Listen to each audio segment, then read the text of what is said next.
Hi everyone, ಎಲ್ಲರೂ ಹೇಗಿದ್ದೀರಾ? I hope ನೀವೆಲ್ಲರೂ ಚೆನ್ನಾಗಿದ್ದೀರಾ ಅಂದ್ಕೊಂಡಿದ್ದೀನಿ.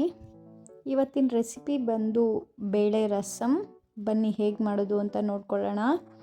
ನಾನಿಲ್ಲಿ ತೊಗರಿಬೇಳೆ ತೊಗೊಂಡಿದ್ದೀನಿ. ನಿಮಗೆ ಸಾಂಬಾರು ಎಷ್ಟು ಬೇಕು, ಗಟ್ಟಿ ಬೇಕಾ ತೆಳ್ಳಗೆ ಬೇಕಾ, ನೀವು ಎಷ್ಟು ಬೇಕೋ ಅಷ್ಟು ತೊಗರಿಬೇಳೆ ಹಾಕ್ಕೊಳ್ಳಿ.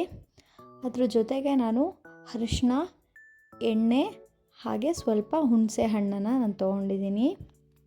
ಅದ್ರ ಜೊತೆಗೆ ಹಸಿರು ಮೆಣಸಿನ್ಕಾಯಿ, ಕರಿಬೇವು, ಸ್ವಲ್ಪ ಕೊತ್ತಂಬರಿ ಸೊಪ್ಪು, ಅರ್ಧ ಟೀ ಸ್ಪೂನ್ ಜೀರಿಗೆ, ಅರ್ಧ ಟೀ ಸ್ಪೂನ್ ಮೆಣಸು, ಒಂದು 6 ಎಸಳು ಬೆಳ್ಳುಳ್ಳಿನ ನಾನು ತೊಗೊಂಡು ಜಜ್ಜಿಟ್ಕೊಂಡಿದ್ದೀನಿ. ಹಾಗೆ ಒಗ್ಗರಣೆಗೆ ಮೆಣಸಿನ್ಕಾಯಿ, 2 ಮೀಡಿಯಮ್ ಸೈಜ್ ಆಗುವಷ್ಟು ಟೊಮ್ಯಾಟೋನ ತೊಗೊಂಡಿದ್ದೀನಿ, ಚಿಕ್ಕ ಚಿಕ್ಕದಾಗಿ ಕಟ್ ಮಾಡಿ ಇಟ್ಕೊಂಡಿದ್ದೀನಿ. ಬನ್ನಿ ರೆಸಿಪಿ ಹೇಗೆ ಮಾಡ್ಕೊಳ್ಳೋದು ನೋಡ್ಕೊಳ್ಳೋಣ. ನಾನೊಂದು ಕುಕ್ಕರ್ ಇಟ್ಕೊಂಡಿದ್ದೀನಿ.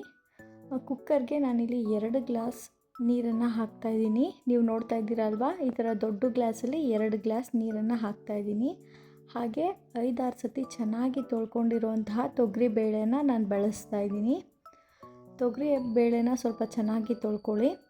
ಅದಾದಮೇಲೆ ಟೊಮ್ಯಾಟೋನ ಹಾಕ್ಕೊಳ್ತಾ ಇದ್ದೀನಿ. ಹಾಗೆ ಅದ್ರ ಜೊತೆಗೆ ಸ್ವಲ್ಪ ಒಂದು ಅರ್ಧ ಟೀ ಸ್ಪೂನಷ್ಟು ಅರಿಶಿಣನ ನಾನು ಸೇರಿಸ್ಕೊಳ್ತಾ ಇದ್ದೀನಿ. ಹಾಗೆ ನಾನಿಲ್ಲಿ ಒಂದು 5 ಹಸಿರು ಮೆಣಸಿನ್ಕಾಯಿನ ನಾನು ಈ ಥರ ಉದ್ದುದ್ದಕ್ಕೆ ಹೆಚ್ಚಿಟ್ಕೊಂಡಿದ್ದೀನಿ. ಹಾಗೆ ಜೀರಿಗೆ ಮತ್ತು ಮೆಣಸನ್ನು ಹಾಕ್ತಾಯಿದ್ದೀನಿ. ಜೀರಿಗೆನ ನೀವು ಸ್ವಲ್ಪ ಅರ್ಧಂಬರ್ಧ ಕುಟ್ಟಿ ಕೂಡ ಯೂಸ್ ಮಾಡ್ಕೊಳ್ಬೋದು. ನೋಡಿ, ನಾನು ಒಂದು 5-6 ಎಸಳು ಬೆಳ್ಳುಳ್ಳಿನ ನಾನಿಲ್ಲಿ ಹಾಕ್ತಾಯಿದ್ದೀನಿ. ಹಾಗೆ ಸ್ವಲ್ಪ ಚೆನ್ನಾಗಿ ತೊಗರಿಬೇಳೆ ಬೇಯಲಿ ಅಂತ 1 ಟೀ ಸ್ಪೂನ್ ಎಣ್ಣೆನ ಸೇರಿಸ್ಕೊಳ್ತಾ ಇದ್ದೀನಿ. ನೀಟಾಗಿ ಮಿಕ್ಸ್ ಮಾಡಿಕೊಂಡು ಕುಕ್ಕರ್ ಲಿಡ್ನ ಕ್ಲೋಸ್ ಮಾಡಿ ಒಂದು 3-4 ಸರಿ ಕುಗ್ಸ್ಕೊಳ್ತಾ ಇದ್ದೀನಿ. ಬೇಳೆನ ಚೆನ್ನಾಗಿ ಬೇಯಿಸ್ಕೋಬೇಕಾಗತ್ತೆ. ನೋಡಿ, ಕುಕ್ಕರ್ ತಣ್ಣಗಾದ್ಮೇಲೆ ನಾನು ಲಿಡ್ನ ಓಪನ್ ಮಾಡ್ತಾ ಇದ್ದೀನಿ. ನೋಡ್ತಾ ಇದ್ದೀರಾ ಅಲ್ವಾ, ಬೇಳೆ ಎಲ್ಲ ತುಂಬ ಚೆನ್ನಾಗಿ ಬೆಂದಿದೆ. ನೋಡಿ, ಈ ಥರ ಬೇಳೆ ಬೆಂದರೆ ಸಾಕಾಗತ್ತೆ. ನೀವೊಂದು ಸ್ಮ್ಯಾಶರಲ್ಲಿ ನೀಟಾಗಿ ಸ್ಮ್ಯಾಶ್ ಮಾಡ್ಕೊಳ್ಳಿ. ಹಾಗೆ ಒಗ್ಗರಣೆಗೆ ನಾನೊಂದು ಪಾತ್ರೆ ಇಟ್ಕೊಂಡಿದ್ದೀನಿ. ಪಾತ್ರೆಗೆ ಸಾಸಿವೆನ ಹಾಕ್ತಾಯಿದ್ದೀನಿ. ಸಾಸಿವೆ ಎಲ್ಲ ಸಿಡಿದಾದ್ಮೇಲೆ ಒಂದು 2 ಸ್ಪೂನ್ 3 ಸ್ಪೂನ್ ಎಣ್ಣೆಯನ್ನು ಬಳಸ್ತಾ ಇದ್ದೀನಿ. ಹಾಗೆ ಒಗ್ಗರಣೆಗೆ ಸ್ವಲ್ಪ ಮೆಣಸಿನ್ಕಾಯಿ, ಹಾಗೆ ಒಂದು 5 ಎಸಳು ಬೆಳ್ಳುಳ್ಳಿ, ಹಾಗೆ ಒಂದು ಸ್ವಲ್ಪ ಕರಿಬೇವನ್ನು ಬಳಸ್ತಾ ಇದ್ದೀನಿ. ಇದೆಲ್ಲ ಹಾಕಾದ್ಮೇಲೆ ಒಂದ್ಸರಿ ನೀಟಾಗಿ ಮಿಕ್ಸ್ ಮಾಡ್ಕೊಳ್ಳೋಣ.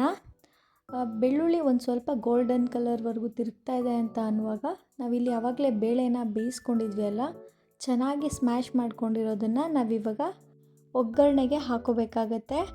ಹಾಗೆ ಅದಕ್ಕೆ ನಾನು 1 ಗ್ಲಾಸ್ ನೀರನ್ನು ಬಳಸಿದ್ದೀನಿ. ನಿಮಗೆ ಸಾಂಬಾರು ಗಟ್ಟಿಗೆ ಬೇಕಾ ತೆಳ್ಳಗೆ ಬೇಕಾ ಅಂತ ನೋಡಿಕೊಂಡು ನೀವು ನೀರನ್ನು ಬಳಸ್ಕೋಬೋದು. ನಿಮಗೆ ಎಷ್ಟು ಬೇಕೋ ಅಷ್ಟು ಬಳಸ್ಕೋಬೋದು. ಅದರ ಜೊತೆಗೆ ನಾನು ರುಚಿಗೆ ತಕ್ಕಷ್ಟು ಉಪ್ಪನ್ನು ಬಳಸ್ತಾ ಇದ್ದೀನಿ. ಉಪ್ಪನ್ನ ನೋಡ್ಕೊಂಡು ಬಳಸಿ. ಒಂದು ಕುದಿ ಬಂದ ಮೇಲೆ ಕೂಡ ನೀವು ಟೇಸ್ಟ್ ನೋಡಿಕೊಂಡು ಉಪ್ಪನ್ನು ಬಳಸ್ಕೋಬೋದು. ಇವಾಗ ಇದನ್ನು ಸ್ವಲ್ಪ ಚೆನ್ನಾಗಿ ಕುದಿಯೋದಕ್ಕೆ ಬಿಡೋಣ. ಒಂದು 10 ನಿಮಿಷ ಸ್ವಲ್ಪ ಚೆನ್ನಾಗಿ ಕುದೀಲಿ. ಇದು ತುಂಬ ಈಸಿ ಆದಂತಹ ಒಂದು ರೆಸಿಪಿ, ಹಾಗೆ ತುಂಬ ಟೇಸ್ಟಿಯಾಗಿರುವಂತಹ ಒಂದು ರೆಸಿಪಿ ಆಗಿರುತ್ತೆ. ಮನೇಲೇನು ತರಕಾರಿ ಇಲ್ಲದೆ ಇರುವಾಗ, ಏನಾದರೂ ಇವಾಗ ಅರ್ಜೆಂಟಾಗಿ ಸಾಂಬಾರು ಮಾಡಬೇಕು ಅನ್ನುವಾಗ ಇದೊಂದು ಒಳ್ಳೆ ಸಾಂಬಾರು ರಸಮ್ ಅಂತಲೇ ಹೇಳ್ಬೋದು. ತುಂಬ ಟೇಸ್ಟಿಯಾಗಿರುತ್ತೆ ಈ ರಸಮ್. ನೀವೆಲ್ಲರೂ ಒಂದ್ಸರಿ ಟ್ರೈ ಮಾಡಿ. ಹೇಗೆ ಬಂತು ಅಂತ ನಂಗೆ ಕಮೆಂಟ್ ಸೆಕ್ಷನಲ್ಲಿ ತಿಳಿಸ್ಕೊಡಿ. ಈ ಥರ ಒಂದು 10 ನಿಮಿಷ ಚೆನ್ನಾಗಿ ಕುದಿಸ್ಕೊಂಡಾದ್ಮೇಲೆ ನಾವು ಹುಣಸೆ ಹಣ್ಣನ್ನು ಒಂದು ಸ್ವಲ್ಪ ಚೆನ್ನಾಗಿ ತೊಳೆದಿಟ್ಕೊಂಡು ನೆನೆಸಿಟ್ಕೋಬೇಕಾಗಿರುತ್ತೆ. ಆ ಹುಣಸೆಹಣ್ಣು ರಸನ ಇವಾಗ ಹಾಕ್ಕೊಳ್ಳೋಣ. ಈ ಹುಣಸೆಹಣ್ಣು ರಸ ಹಾಕ್ಕೊಂಡಾದ್ಮೇಲೆ ಒಂದು 5 ನಿಮಿಷ ಸ್ವಲ್ಪ ಚೆನ್ನಾಗಿ ಕುದಿಸ್ಕೊಂಡ್ರೆ ಆಯಿತು. ಇನ್ನೇನು ಸಾಂಬಾರನ್ನ ಕೆಳಗೆ ಇಳಿಸ್ತೀವಿ ಅಂತ ಅನ್ನುವಾಗ ಸ್ವಲ್ಪ ಕೊತ್ತಂಬರಿ ಸೊಪ್ಪನ್ನ ಉದುರಿಸ್ಕೊಳ್ಳಿ. ಅಷ್ಟೇ, ಸಾಂಬಾರು ರೆಡಿಯಾಗಿ ಹೋಗ್ಬಿಡುತ್ತೆ. ಇದೊಂದು ದಿಢೀರ್ ಅಂತ ಆಗುವಂತಹ ಒಂದು ಸಾಂಬಾರು. ತುಂಬ ಈಸಿ ಆ್ಯಂಡ್ ಟೇಸ್ಟಿ. ಮನೆಗೆ ಯಾರೇ ನೆಂಟರು ಬಂದರೂ ಕೂಡ ಒಂದು ಅರ್ಧ ಗಂಟೆಯಲ್ಲಿ ಈ ರಸಮ್ನ ನೀವು ಮಾಡಿಬಿಡ್ಬೋದು. ಅಷ್ಟು ಈಸಿಯಾಗಿರುವಂತಹ ರೆಸಿಪಿ ಇದು.